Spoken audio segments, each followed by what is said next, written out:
नमस्कार साथियों, मैं हूं बनवारी सर। श्रीजी क्लासेज के ऑनलाइन प्लेटफॉर्म पर आपका हार्दिक अभिनंदन और तहे दिल से स्वागत। राकेश सर ने कोटा शहर में तलवंडी क्षेत्र में अपने संस्थान का शुभारंभ और प्रारंभ कर दिया है। तो सभी विद्यार्थियों से मैं ये कहना चाहता हूँ कि राकेश सर के द्वारा जो श्रीजी क्लासेज का प्रारंभ किया गया है वो प्रतियोगी परीक्षा की तैयारी करने वाले सभी विद्यार्थियों के लिए मील का पत्थर साबित होगा। तो अपनी जो इच्छाएं हैं, अपने जो सपने हैं, उन्हें आप साकार करना चाहते हैं तो श्रीजी क्लासेज से जुड़िए। ऑनलाइन और ऑफलाइन दोनों ही एजुकेशन की तैयारी हम यहाँ पर आपको कराएंगे दोस्तों। तो मैं बनवारी सर आपको आर्ट एंड कल्चर यानी कला और संस्कृति विषय के बारे में जानकारी दूंगा।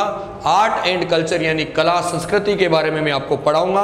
और यहाँ पर हम सबसे पहले एक टॉपिक स्टार्ट कर रहे हैं जिसका नाम है राजस्थान में लोक संत। और संतों के बारे में बात करें तो मैं आप लोगों को बता दूं कि दरअसल में क्या है कि कोई भी पुरुष या कोई भी स्त्री जिसने समाज में जन्म लिया है और समाज के हित में अच्छे कार्य किए हैं और उनकी मृत्यु के बाद हम उनको पूजते हैं तो या तो वो लोक देवी बनते हैं या फिर वो लोक देवता बनते हैं। लेकिन एक बात याद रखना, जो जीवित थे तब पूजे गए और मरने के बाद भी पूजे गए तो वो कहलाते हैं संत। और उन संतों का जब हम प्रारंभ करते हैं तो हमारे भारत में नारी की महिमा, स्त्री की महिमा को हमेशा पहले रखा गया है। महान ज्ञानियों ने लिखा है यत्र नार्यस्तु पूज्यते रमन्ते तत्र देवता। तो यहाँ पर हम सबसे पहले उन्हीं लोक संतों में प्रारंभ करते हैं, संत शिरोमणि मीराबाई के बारे में। तो ध्यान से सुनना बच्चों, यहाँ पर हम संत शिरोमणि मीराबाई के बारे में बात करते हैं। तो यहाँ पर मैंने नाम लिख दिया संत शिरोमणि मीराबाई। और संत शिरोमणि मीराबाई के बारे में जब हम बात करते हैं तो आप सबने इनका नाम सुना होगा और इनके बारे में पढ़ा होगा।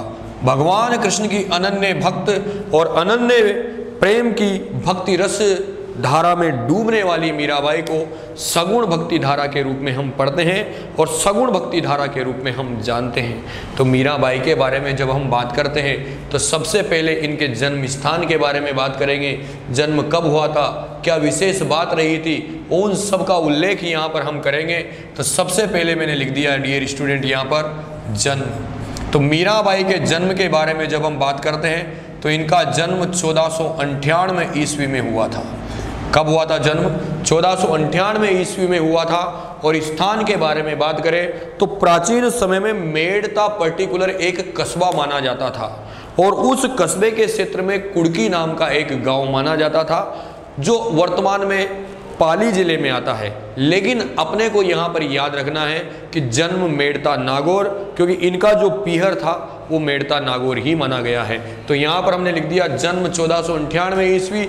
और एक सामान्य जानकारी और बता दूं दोस्तों मैं आप लोगों को कि 1498 में ही वास्को डी गामा ने भारत की खोज की थी, जो कालीकट बंदरगाह केरल पर उतरा था। जमोरिन नाम के राजा ने उसका स्वागत किया था जो सिकंदर लोदी के समय भारत में आया था। लेकिन यहाँ पर हम बात कर रहे हैं किसके बारे में? शिरोमणि मीराबाई के बारे में। तो यहाँ पर हमने लिख दिया भैया संत शिरोमणि कौन सी बाई? मीराबाई। तो यहाँ पर हम संत शिरोमणि मीराबाई के बारे में बात कर रहे हैं। तो यहाँ संत शिरोमणि मीराबाई हमने लिख दी।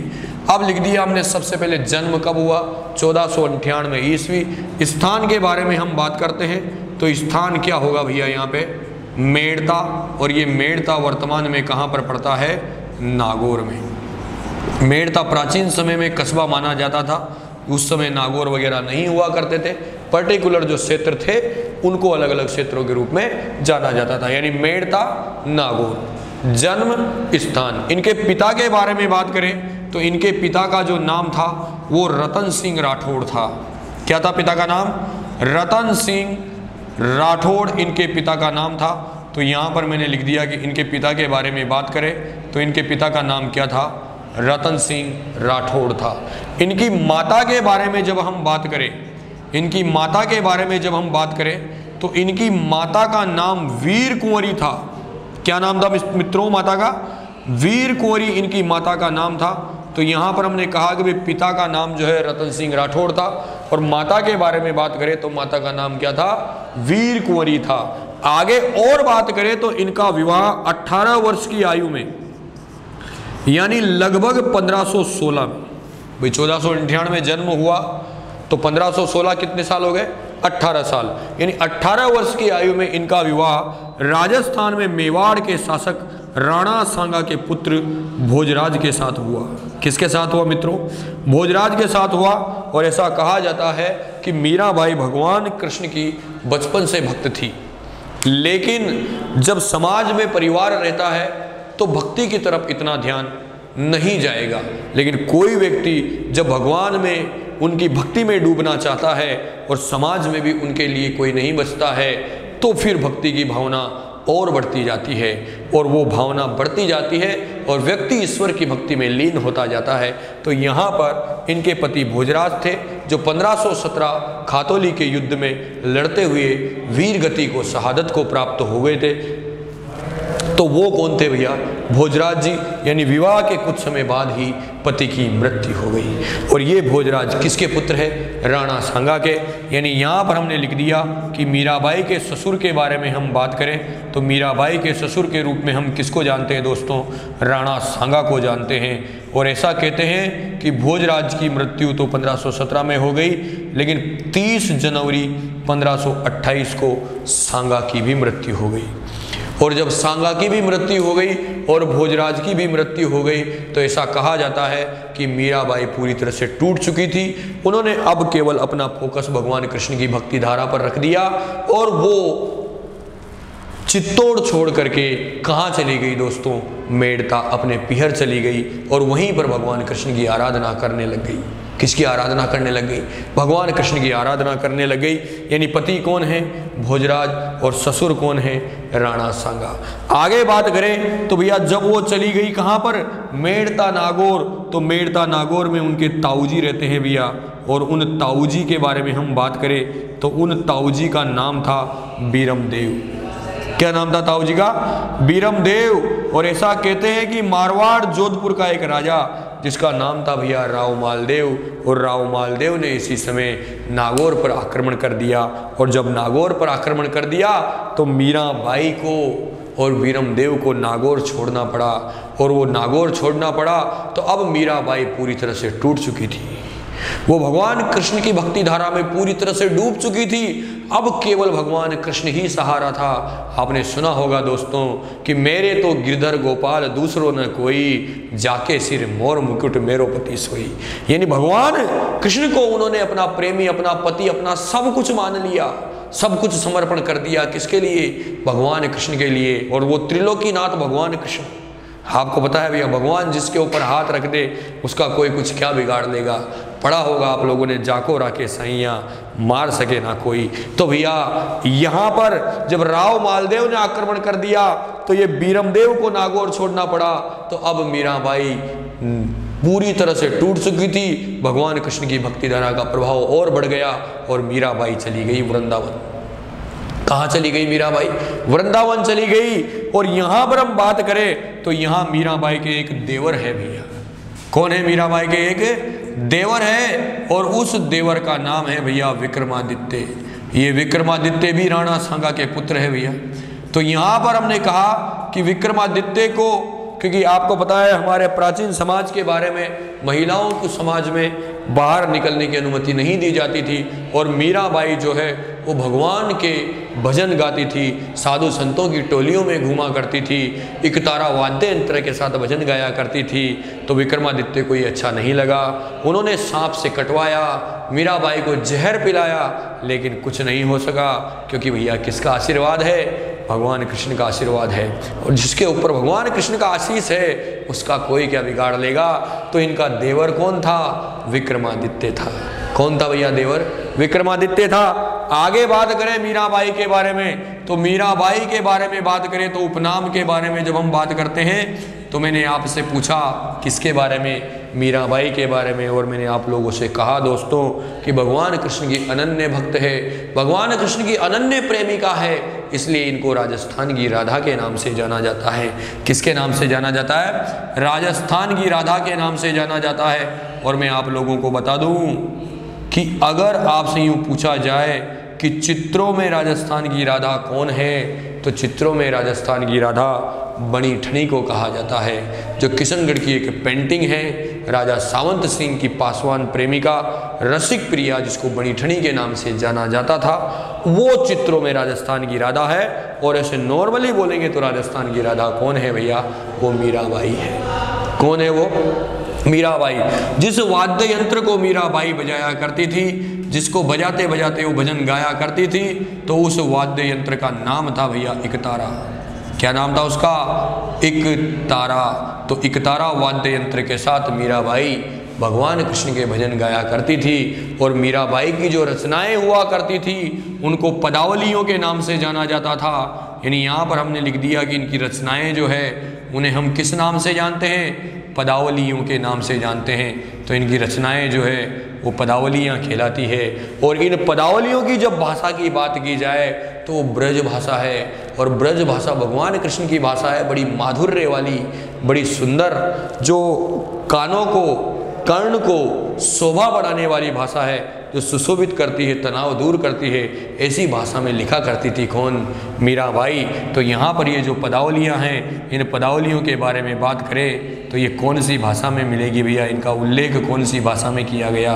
ब्रज भाषा में किया गया। मीराबाई ने 2 गुरु बनाए, एक गुरु गजाधर गुजर गोड़ जो उनके गुरु माने जाते हैं, और एक जो ध्यान, योग, साधना, संगीत सबके बारे में उनको जानकारी देंगे, भक्ति के बारे में जानकारी देंगे, वो संत रैदास, जिन्होंने महाराष्ट्र सहित पूरे कई और क्षेत्रों में भक्ति आंदोलन का प्रचार किया था। तो यहाँ पर हमने लिख दिया मित्रों, क्या गुरु और मीराबाई के गुरु के बारे में हम बात करें तो इनके गुरु में एक शब्द हो तो हमने लिख दिया भैया संत रैदास। कौन लिख दिया? संत रैदास। और एक सामने आ गया भैया कौन? गजाधर गुजर गोड़। कौन आ गया? गजाधर गुजर गोड़। तो इनके बारे में हमने यहाँ पर लिख दिया गजाधर गुजर गोड़ और संत रैदास। इनके गुरु जो है वो गजाधर गुजर गोड़ माने गए हैं, और रैदास जो है इनके आध्यात्मिक गुरु माने गए हैं। किसके बारे में हम बात कर रहे हैं? यहाँ पर संत शिरोमणि मीराबाई के बारे में बात करते हैं। इनके बचपन के नाम के बारे में बात करें तो इनके बचपन का नाम दोस्तों पेमल था। क्या नाम था बचपन का नाम? पेमल था। तो इनके बचपन के नाम के बारे में हम बात करें तो इनको बचपन में पेमल के नाम से जाना जाता था। और इनके जो दादाजी थे वो राव दूदा थे। दादाजी जो थे कौन थे भैया? राव दूदा थे। और इनके दादाजी के बारे में हमने यहाँ पर बात कर दी, तो कौन थे? राव दूदा थे। किसके बारे में हम बात कर रहे हैं? मीराबाई के बारे में। और आपसे कहा था कि यहाँ पर भोजराज जी चले गए, सांगा जी चले गए, बीरमदेव जी ने मेवाड़ छोड़ दिया, तो ये कहाँ चली गई? वृंदावन चली गई। और जब ये वृंदावन चली गई तो वृंदावन के में भगवान कृष्ण की भक्ति में लीन हो गई। और फिर आगे बात करते हैं तो गुजरात में एक जगह है भैया डाकोर। कौन सी जगह है? डाकोर। तो यहाँ पर इसका आप स्क्रीनशॉट भी ले सकते हैं, कोई दिक्कत वाली बात नहीं है। और ज़्यादा जानकारी आप चाहते हैं तो हमारे ऑनलाइन प्लेटफॉर्म से जुड़े रहिए। राकेश सर जो है उन्होंने विद्यार्थियों के हित में ऑनलाइन और ऑफलाइन दोनों ही प्लेटफॉर्म स्थापित किए हैं। और अगर कोई स्टूडेंट दिल से और ईमानदारी से जुड़ता है तो वास्तव में उसको सक्सेस मिलेगी, ये 100% वादा है और गारंटी है। क्योंकि दरअसल में क्या है कि इस श्रीजी क्लासेज संस्था का उद्देश्य केवल छात्र हित है, केवल छात्र हित है, छात्रों का ही हित करना है और उन्हें पढ़ाना है। और जो वर्तमान में सबसे बड़ा कलंक है बेरोजगारी, उसे दूर कर कर आप लोगों को रोजगार दिलाना है। तो जुड़िए राकेश सर के साथ श्रीजी क्लासेज में। आगे बात करें तो ये चली गई भैया कहाँ पर? डाकोर में। और ये डाकोर कहाँ पड़ता है भैया? गुजरात में पड़ता है। और यहाँ पर एक मंदिर है जिसका नाम है रणछोड़ राई। और इस रणछोड़ राई की मूर्ति में ये विलीन हो गई थी। कुछ विद्वान कहते हैं कि इन्होंने यहाँ पर समाधि ले ली थी, तो ये रणछोड़ राई की मूर्ति में विलीन हो गई थी। कुछ विद्वान इनके बारे में कहा करते हैं कि ये वृंदावन में भगवान कृष्ण की मूर्ति में विलीन हो गई थी। लेकिन अपने को याद रखना है डाकोर रणछोड़ राई मंदिर। आइए यहाँ तक बात समझ में। मेवाड़ महोत्सव जो होता है वो यूं कहता है कि मीराबाई का जन्म 1504 ईस्वी में हुआ था।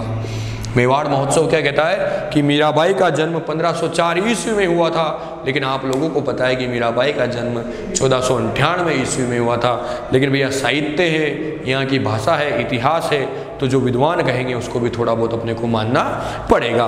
तो आगे जब हम और बात करते हैं तो एक व्यक्ति हुआ जिसका नाम था भैया रत्ना खाती, और रत्ना खाती के बारे में जब हम बात करते हैं तो इसने ब्रज भाषा में एक ग्रंथ लिखा मीराबाई के नेतृत्व में, जिसको आप लोग नरसी जीरो मायरो के नाम से जानते हैं। नरसी जीरो मायरो के नाम से जानते हैं, यानी नरसी जीरो मायरो किसने लिखा था? रत्ना खाती ने लिखा था। किसके नेतृत्व में लिखा था दोस्तों? मीराबाई के नेतृत्व में लिखा था। और जब हम आगे और बात करते हैं तो मीराबाई बचपन में भगवान कृष्ण की एक मूर्ति की पूजा करती थी, और वो भगवान कृष्ण की जो मूर्ति पूजा करती थी वो वर्तमान में जिस मंदिर में मिलती है उस मंदिर का नाम है दोस्तों जगत शिरोमणि मंदिर। कौन सा मंदिर? जगत शिरोमणि मंदिर। और इस जगत शिरोमणि मंदिर के बारे में जब हम बात करते हैं तो ये जगत शिरोमणि मंदिर वर्तमान में आमेर में है। आमेर के एक राजा हुए भैया जिनका नाम था मानसिंह, और उन मानसिंह की एक पत्नी हुई जिनका नाम था कंकावती। तो कंकावती के द्वारा इस मंदिर का निर्माण करवाया गया था, और इस मंदिर में वही मूर्ति है भगवान कृष्ण की जिसकी पूजा बचपन में कौन किया करती थी? मीराबाई किया करती थी। तो ये मीराबाई के बारे में हमने थोड़ी सी जानकारी लिखी है। आगे हमारा जो लेवल, जो स्तर है, उसको हम और बढ़ाते जाएंगे। बस हमारे साथ जुड़े रहिए। धन्यवाद। जय हिंद, जय भारत।